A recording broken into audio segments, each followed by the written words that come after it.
మీరు కూడా దగ్గర మంచి మనకు తింటూ కూడా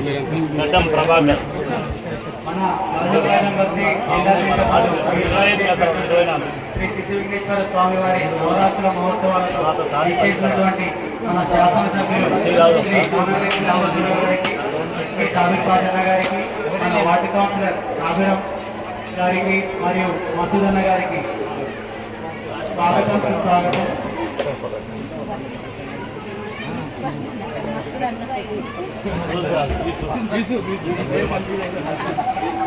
మసూద్ పోయింది, యూసుఫ్ పోయింది, మసూద్ వచ్చింది. అది అన్న పేరు అట్లా మారుస్తాను. చాలా కాలం తర్వాత ఈ సందర్భంలో ముందొస్తే అందరూ కలిసేవాళ్ళు. ఆలస్యమైన సరే వచ్చిన నాకు అవకాశం కల్పించిన మీ అందరికీ ధన్యవాదాలు తెలియజేస్తూ, అందరూ సంతోషంగా ఉండాలని, సుఖంగా ఉండాలని, ఆరోగ్యంగా ఉండాలని, అన్నదమ్ములాగా కలిసి ఉండాలని, మతం ఏదైనా కులం ఏదైనా అందరూ ఒక కుటుంబంలాగా ఉండాలని, ఆ విధమైనటువంటి ఆశీస్సులు ఆ వెంకటేశ్వరుడు అందరికి ఇవ్వాలని కోరుకుంటూ మీ అందరికీ మరొకసారి నేను శుభాకాంక్షలు తెలియజేస్తూ సెలవు తీసుకుంటాను.